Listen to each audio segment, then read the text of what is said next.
बिस्मिल्लाहिर्रहमानिर्रहीम। अस्सलाम वालेकुम नाज़रीन, मैं अहमद फ़वाद हूँ और आप मेरा यूट्यूब चैनल देख रहे हैं। नाज़रीन, कुछ अहम चीज़ें हैं जिन पर गुफ्तगू आज की व्लॉग में आपके साथ करनी है। सबसे पहली और बड़ी ये है कि इमरान खान साहब की रात गए कुछ मुलाकातें हुई हैं। ना सिर्फ मुलाकातें बल्कि इमरान खान साहब की गुफ्तगू भी हुई है फ़ोन पर। ये गुफ्तगू क्या हुई है, इमरान खान साहब की मुलाकातें क्या हुई हैं और इन मुलाकातों में इमरान खान साहब ने किस चीज़ पर इनकार किया है, इस पर कुछ रोशनी डालने की कोशिश करूंगा। ना सिर्फ ये बल्कि गिरफ्तारी के दौरान इमरान खान साहब की क्या कुछ मुलाकातें हुई हैं, इमरान खान साहब मुस्कुराए क्यों, आज कमरा अदालत में चल क्या रहा है, बैकडोर इस वक्त जो राबते हैं उन पर इमरान खान साहब से क्या मांगा जा रहा है, इमरान खान साहब क्यों मुसलसल इनकार कर रहे हैं, कुछ तफसीलात इस हवाले से मैं आपके साथ शेयर करूंगा। DGISI और आर्मी चीफ, इनकी एक मुलाकात होना थी, वो मुलाकात भी नहीं हो पाई, वो मुलाकात भी कैंसिल हुई है। ये कैंसिल क्यों हुई है, हुकूमत जो है वो क्यों बौखला गई है। ख़ास तौर पर मरियम औरंगज़ेब का आप जो है वो देखें, जो उनकी जानिब से बयान आया जिस पर उन्होंने मुबैना तौर पर जो चीफ जस्टिस के घर के जलाने के हवाले से जो कुछ गुफ्तगू की, तो ये फ्रस्ट्रेशन क्यों दूसरी तरफ आ गई। हालांकि अब तो इमरान खान साहब गिरफ्तार हो गए हैं और फिर दूसरी तरफ सारी की सारी लीडरशिप को इस वक्त पाकिस्तान तहरीक इंसाफ की क्यों गिरफ्तार किया जा रहा है। राना सनाउल्लाह क्यों भौखला गए हैं, उन्होंने ये क्यों कहा है कि इमरान खान साहब की चले, अभी तो चीफ जस्टिस ने उनकी गिरफ्तारी को कलअदम करार दे दिया है, लेकिन कल जब ये पेश होंगे उसके बाद हम दोबारा इमरान खान साहब को गिरफ्तार करेंगे। तो ये मैसेज क्या था इमरान खान के लिए कि आप मान जाएं, अदरवाइज़ हम फिर ये चीज़ें आपके साथ करेंगे। ये सारी जो चीज़ें हैं इस पर कुछ मेरा कंपैरेटिव एनालिसिस है, चूँकि बहुत सारी जो चीज़ें हो रही होती हैं, बहुत सारी जो हैपनिंग्स हो रही होती हैं वो यूं ही नहीं हो रही होती हैं, उनके पीछे कुछ ना कुछ रीज़न्स जो है वो ज़रूर मौजूद होती हैं। तो ये सारी चीज़ें आज की व्लॉग में आपके सामने रखूँगा। सबसे पहले तो नाज़रीन आपको एक बात मैं क्लियर करता चलूँ कि इमरान खान साहब को गिरफ़्तार करने के बाद ख्याल ये किया जा रहा था कि हालात को काबू में कर लिया जाएगा। इवन के हुकूमत ने जो है वो ज़ोर आजमाई और जो है वो पुलिस के ज़रिए भी, इवन के रेंजर्स फ़ौज भी तैनात की, इन सब के ज़रिए मामलात को कंट्रोल करने की जो कोशिश है वो की। लेकिन उसके बावजूद भी जो कारकुनान थे,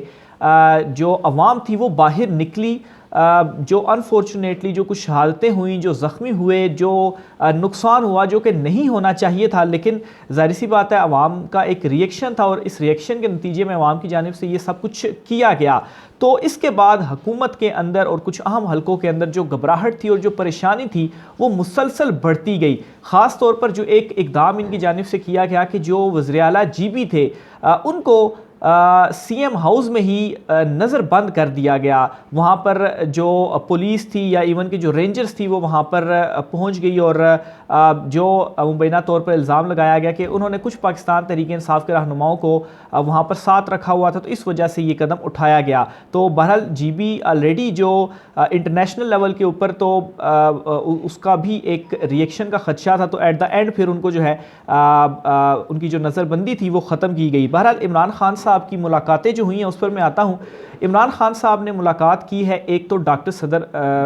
जो हैं डॉक्टर आरिफ अलवी साहब, प्रेसिडेंट ऑफ पाकिस्तान, और इनसे इमरान खान साहब की जो मुलाकात थी वो 2.5 घंटे रही है। और जो कुछ सोर्सेज बता रहे हैं इनकी ये 2.5 घंटे की मुलाकात 1-on-1 रही है, यानी कि इसमें कोई और शरीक नहीं था और बड़ी तवील ये जो गुफ्तगू है वो रही है। अब डॉक्टर आरिफ अलवी साहब के हवाले से बता दूँ आपको कि ये पहले भी क्योंकि बहुत सारी खबरें इस हवाले से सामने आ चुकी हैं कि एस्टेब्लिशमेंट और इमरान खान साहब के दरमियान जो कुछ पैगाम रसानी थी कि मामलात को जो है वो कूल डाउन किया जाए, आगे बढ़ा जाए, तो इन चीज़ों के ऊपर पहले से जो कुछ पैगाम रसानी थी वो डॉक्टर आरिफ अलवी के ज़रिए और इमरान खान के दरमियान एक ये रब्ताकार थे जिनके ज़रिए से मामलात जो है वो आगे बढ़ाने की कोशिश की गई। लेकिन उस वक्त भी इमरान खान साहब की जानिब से इनकार जो है वो किया गया था और अब भी डॉक्टर आरिफ अलवी से ये मुलाकात हुई है और 2.5 घंटे की ये मुलाकात हुई है। तो इसमें भी जो कुछ लोगों का ख्याल किया जा रहा है कि इमरान खान साहब को ये मैसेज भी दिया गया है और ख़ास तौर पर चीफ जस्टिस ऑफ पाकिस्तान के वो रिमार्क्स जिनमें उन्होंने इमरान खान साहब को कहा कि आप आज हमारे मेहमान भी हैं और आप जो है वो हमारी कस्टडी में होंगे और आप जो मुलाकातें हैं वो करें, जिससे चाहे आप मुलाकातें करें। इसमें भी एक छुपा पैगाम ये था कि जो इस वक्त सूरत हाल बन चुकी है इसको और कोई नहीं रोक सकता, इसको सिर्फ और सिर्फ इमरान खान साहब आप रोक सकते हैं। और ये भी रिमार्क्स में चीफ जस्टिस की जानिब से प्रोसीडिंग के दौरान कहा गया कि देखें ये जो हालात है वो किस तरफ चले गए हैं, आपको एक मैसेज जो है वो दे दें। और इस पर इमरान खान साहब ने कहा मैं तो जेल में था, मुझे तो कुछ मालूम ही नहीं है कि हुआ क्या। इवन कि जब इमरान खान साहब को ये बताया गया कि आप जब अरेस्ट थे तो जो शहादतें हुई, जो लोग ज़ख्मी हुए, जो पाकिस्तान तहरीक इंसाफ की क़यादत गिरफ्तार हुई, तो इस पर इमरान खान साहब ने काफ़ी बरहमी का भी इजहार उस वक्त किया कि आपने ये तमाम तर बातें मुझे पहले क्यों नहीं बताई, मैं ये सारे का सारा मामला जो था वो सुप्रीम कोर्ट ऑफ पाकिस्तान में अदालत के सामने रखता। तो बहरहाल फिर दौरान समाअत इमरान खान साहब से एक सवाल भी हुआ जब इमरान खान साहब कोर्ट रूम के अंदर मौजूद थे कि खान साहब आपकी जो गिरफ्तारी हुई है इस गिरफ्तारी के दौरान क्या आपसे कुछ जो मुलाकात है किसी की वो हुई है। तो इस पर इमरान खान साहब ने नज़रअंदाज किया, लेकिन नज़रअंदाज करने के साथ साथ इमरान खान साहब मुस्कुराए भी। और मुस्कुराते हुए जो एक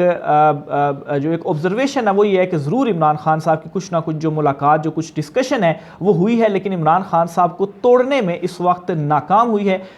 जो दूसरी साइड पर इमरान खान साहब को तोड़ना चाहते हैं, ख़ास तौर पर जो इस वक्त पाकिस्तान तहरीक इंसाफ की जो लीडरशिप गिरफ्तार कर ली गई है, ये भी एक प्रेशर टैक्टिक्स इमरान खान साहब के अगेंस्ट जो है वो अपनाई गई है कि इमरान खान साहब को किसी तरीके से तोड़ा जाए और इनसे जो NRO है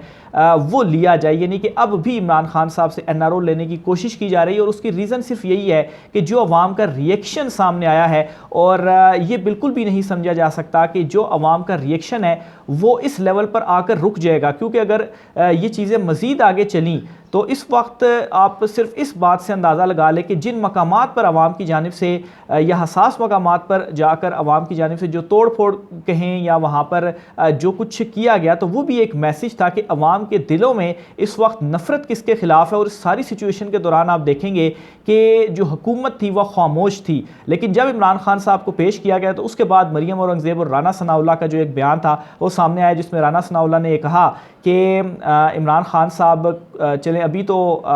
उनकी गिरफ्तारी, उनकी रिहाई हो गई है, लेकिन कल जब इस्लामाबाद हाई कोर्ट में पेश होंगे तो फिर उसके बाद हम इनको गिरफ्तार करेंगे। और उसकी रीज़न भी यही थी कि खान साहब को ज़ाहिर सी बात है बड़ी मुश्किलों से इन्होंने गिरफ्तार किया, तो ये छोड़ना नहीं चाहते थे। बहरहाल 2.5 घंटे की इमरान खान साहब की मुलाकात हुई और जो एक ट्रैक रिकॉर्ड रहा है सदर आरिफ अलवी साहब का, तो उस रिकॉर्ड के मुताबिक भी कुछ अहम पैगाम रसानी जो है हुई है इमरान खान साहब से। इमरान खान साहब को मनाने की जो कोशिश है वो की गई, लेकिन इमरान खान साहब की जानिब से साफ साफ जो इनकार है, इमरान खान साहब को तोड़ने की कोशिश की गई लेकिन इमरान खान साहब ने इनकार किया। और उसकी जो रीज़न्स थी, जो बार बार इमरान खान साहब से NRO लेने की जो कोशिशें भी की जाती रही, वो क्या मामला थे। एक तो रिजीम चेंज का मामला था, फिर इसके अलावा जो है वो नवाज़ शरीफ की वापसी, और इन चीज़ों के ऊपर जो है वो इमरान खान साहब को मनाने की कोशिश की गई, लेकिन इनकार जो है वो इस वक्त जो मामला गर्दिश कर रहे हैं वो हुआ। फिर इसके अलावा इमरान खान साहब की GB के जो वज़ीर आला थे CM, उनसे भी इमरान खान साहब की मुलाकात हुई। और प्लस नाज़रीन सोर्सेज़ का ये दावा है कि इमरान खान साहब ने अपने बेटों से और अपनी अहलिया बुशरा बीबी से फ़ोन पर जो गुफ्तगू है वो भी की। और साथ साथ इमरान खान साहब ने जो शहादतें थीं जो हुई, जो मामलात हुए इमरान खान साहब की गिरफ्तारी के बाद, इस पर काफ़ी बरहमी और गुस्से का जो इजहार है वो भी इमरान खान साहब ने किया कि ये जो चीज़ें थीं वो नहीं होनी चाहिए थी। जिस तरीके से ज़ाहिर सी बात है रिएक्शन तो एक आना ही था, लेकिन फिर उसके बाद जो कुछ हुआ वो बहुत अनफॉर्चुनेट था। और इसी वजह से आपने देखा कि सुप्रीम कोर्ट ऑफ पाकिस्तान की जानिब से भी एक किस्म का आप कह सकते हैं कि इसमें एक रोल अदा करते हुए ये काम किया गया कि इमरान खान साहब रोकें और किसी तरह से जो मामलात हैं वो सेटल हो सकें। फिर दूसरी तरफ नाज़रीन इस हुकूमत की जानिब से बिल्कुल भी इन्हें आवाम का ख्याल नहीं है और सिर्फ अपने मफादात की खातिर इन्होंने क्या किया, अचानक से कौमी सलामती कमेटी का जो इजलास था वो बुला लिया। और इस इजलास के अंदर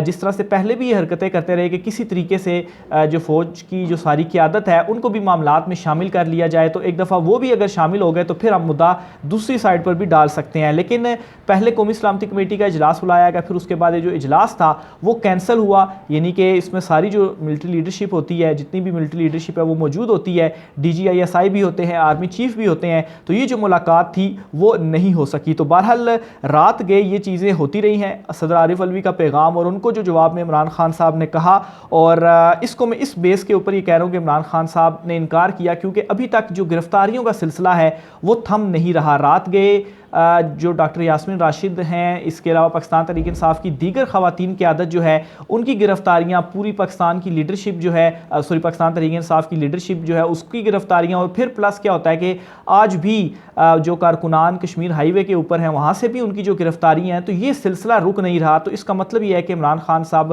अभी तक नहीं मान रहे NRO 2 देने से, और इमरान खान साहब ये ऑलरेडी कह भी चुके हैं कि मुझ पर जो ज़ाती अटैक्स हुए, ज़ाती तौर पर मेरे साथ जो कुछ भी किया गया उसको मैं माफ़ करने के लिए तैयार हूँ, लेकिन इस कौम के साथ जो कुछ किया गया तो